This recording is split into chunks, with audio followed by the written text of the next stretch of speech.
Welcome to rSlash Nuclearrevenge, where a husband replaces his cheating wife's lube with poison ivy juice. Also, be sure you stick around to the end of the video because I have a very special clip at the end. Our first Reddit post is from dos-stinko-uno-pinko. That username doesn't make any sense to me. There's no such thing as a pink Uno card. Anyway, this story is about 12 years old. Sorry, that was a really stupid joke. Okay, this story is about 12 years old. I told it to one of my coworkers yesterday and he said I should share it to Reddit. Today, he again nudged me, so here we are, having drinks before the 4-day weekend and my writing is complete. So, first time here, and hi y'all. In college, I met the woman who I thought was my one. We dated for about 2 years and had a big wedding after a 10-month engagement. Her family was pretty well-to-do in a small southern town. We were both continuing our educations and I was also working to support us. I was pursuing a master's in engineering while she was finishing her doctorate in anthropology. Over the summer, an opportunity came up for her to make some extra money going as an aide on a religious studies trip to Jamaica. I didn't hesitate when she asked me about it. I mean, she was going to get to visit Jamaica and get paid for it. I saw no downside other than missing her being at home for 6 weeks. Little did I know at the time, but she had been passionately hugging the professor. He had hung out with us, smoked my weed, and drank my effing beer. I considered him a friend who arranged the trip for a couple of months, and it was a getaway for them to bang all over the island. I, clueless and happy, spent those weeks while she was gone taking extra shifts so I could match what she made in our accounts and surprise her. What a moron, right? One of the students from the trip actually seeked me out to clue me in. I didn't believe him until I started looking for evidence on my own. I broke down and checked her texts while she was sleeping and nothing was there. There were a few voicemails, so I decided to listen, and there it was. A message from that giant butthole saying how exciting it was that I almost caught them. I opened up her laptop and hit the emails after that. It was piles and piles of this stuff. Making fun of me for not knowing, hugging passionately in our bed, and laughing about it. There was so much, and I was so heartbroken. Still too hurt to take any action, I was lost. I had no idea what to do. So I sat on it for a couple weeks and acted as normally as I could. I noticed everything now. I felt so stupid for not seeing it before. So many signs. One stuck out in particular. I noticed that our stash of homemade weed lube, if you've never tried it, I'd highly recommend giving it a go, was going down even though we weren't hugging passionately. It was obvious they were also using the fruits of my labor to get off more effectively. This really pissed me off, like unreasonably so.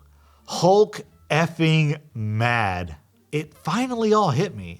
I was a freaking joke to these buttholes and they were using the lube I made and hugging passionately in my bed. I didn't hurt anymore. I just wanted to make them hurt. So while she was studying at the library, I made a new batch of lube. I put enough weed in it for it to smell like normal, but I also added some poison ivy from our backyard to the mixture. And after refilling the spray bottle we used for application, I waited. A few days go by and I'm working extra so I can be out of the house more, and bam, bait taken. That night after she goes to sleep, my plan goes into action. I sneak her phone away and delete my contact while replacing his phone number in her contacts as mine. I go to bed, but can't sleep because it feels like I'm 5 and tomorrow is Christmas. Dawn arrives and she's in the shower. I get a text. "I'm super itchy. Are you okay?" Now, Lord, now is my time. I text her back. "Look, I thought it had cleared up, but I guess I had a flare-up. I'm sorry, but I've got herpes, and I guess you do now, too." I heard this girl squeak in the shower. I'm covering my mouth, nearly losing it. I went on to text her, as the professor, that it was time to end things now. A new semester was about to start, and I kind of have a little crush on another TA. I wanted her mad. This is a woman that never got told no growing up and never had to deal with rejection, let alone from a balding dude in his 50s with herpes. When she got out of the shower, it was obvious she had been crying, but I could see the anger in her eyes. I could see how uncomfortable she was squirming at the table drinking coffee and mulling the situation over. Another little nudge is what she needed. The reply she got to her pages and pages of anger and sadness was, "Thanks for the good times, but can you keep this a secret between us? I don't want to ruin my chances with anyone else." She's flush with anger now, just seething. She gathered her keys and headed out the door without even saying goodbye. I knew where she was going. I booted up her laptop and set it to reformat, deleting her dissertation and any notes pertaining to it before following her to campus. I parked a few lots over and rush over to his office where I find her screaming at him for giving her herpes. There's a lot of people there. Professors, aides, students, other faculty. I'm dying. He is beyond embarrassed and confused as anything.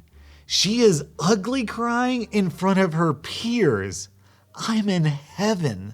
I didn't even care that people were going to think I had herpes too. The fallout was apocalyptic in their department. He lost his job due to code of conduct at the university. We got divorced the following year. The state law was that we had to be separated for 1 full year before being granted a divorce. I got to keep most of the assets, primarily savings and not a ton, but I worked for it. She never finished her doctorate and went on to be a perpetually pregnant housewife that sells Herbalife on Facebook, and he teaches high school now. It took a few years for it to all unfold, but watching it was glorious. So, my viewers and listeners, here we have it. This is the actual origin story of all those Facebook Huns who are selling MLM scams. Our next Reddit post is from Isaiah Clark 7688. This isn't my story, but it comes from my dad and other family members who witnessed it. Background. This all went down in the late 1970s when my dad was 17. The area he grew up in was in the UK and was a stereotypical working class town. The part of town my family lived in was run down, full of poor families, and had its fair share of crime. But it was close-knit and everyone knew everyone. This will be important later.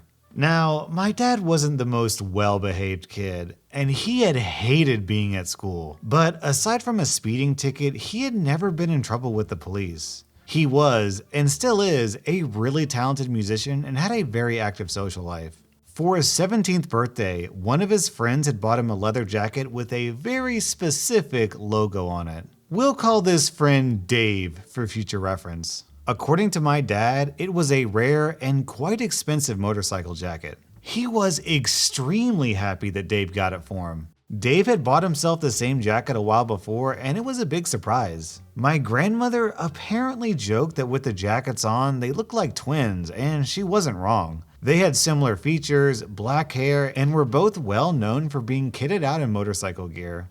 A few days after my dad's birthday, he was leaving work as a bartender in the town center at around 10 p.m. As he was getting close to where his bike was parked, a gang of 5 men approached him from behind. The last thing my dad remembers was being smacked over the head and passing out as he hit the floor. These men beat up my dad with bike chains and a crowbar, literally to within an inch of his life. Luckily, 2 bouncers from a nearby pub had heard the commotion and rushed to help. The men ran off, the bouncers called the cops, and my dad was taken to a hospital.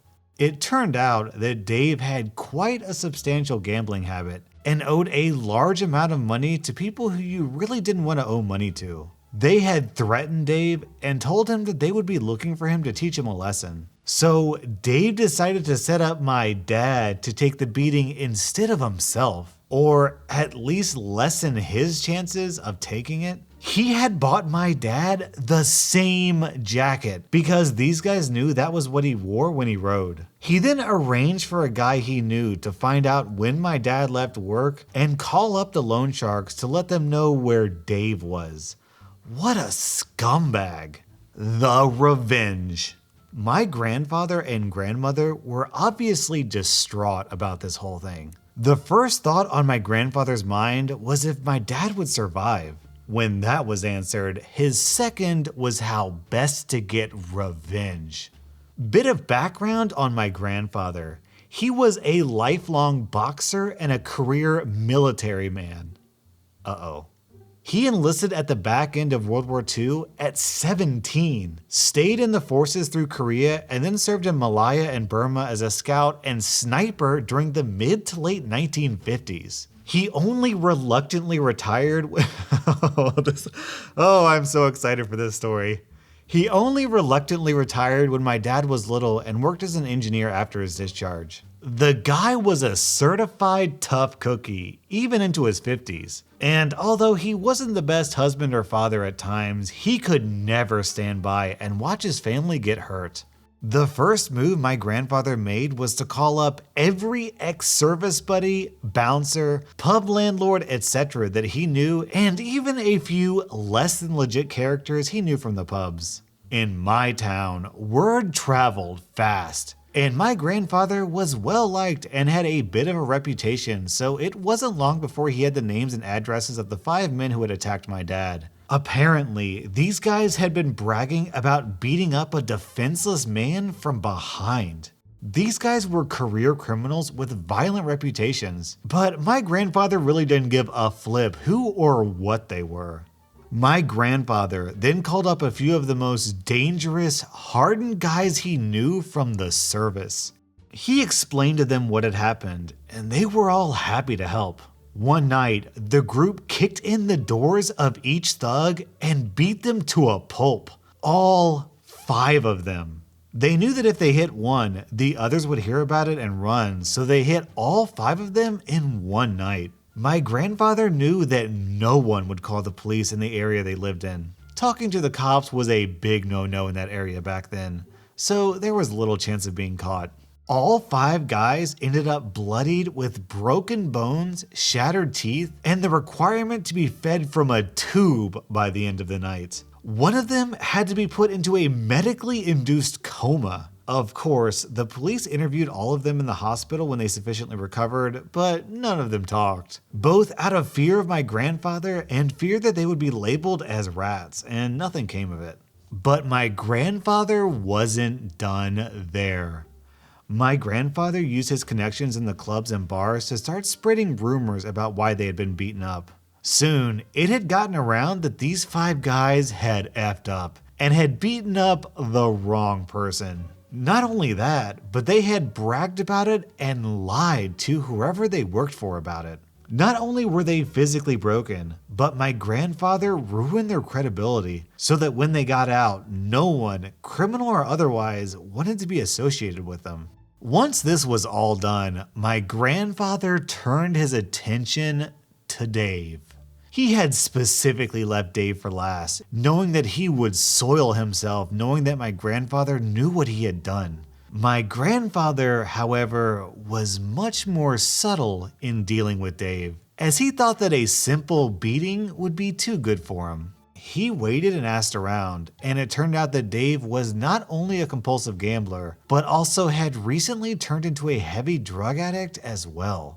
My grandfather found out who he was buying drugs from, when he would usually buy, and where. He had a buddy of his follow Dave when he went to buy his stuff, follow him to where he was living, and let my grandfather know. My grandfather then called in an anonymous tip that there was a huge drug deal going on at the address, and he thought he heard gunshots. He got 2 of his buddies to do the same. The police investigated, searched the house, and caught Dave red-handed with boatloads of drugs in his home, as well as counterfeit bills and a ton of other illegal stuff. Dave was charged, denied bail, and ended up pleading guilty to all the charges laid against him. My dad could never remember the exact sentence, but it was definitely heavy, at least 15 years. To add to that, Dave owed a lot of money to a lot of people, and let's just say his time in prison was made much worse by this fact. My dad never spoke to him again. His parents disowned him. His girlfriend dumped him. He struggled to get a job with his record, and when he got out, he had to move miles away as no one he knew wanted anything to do with him.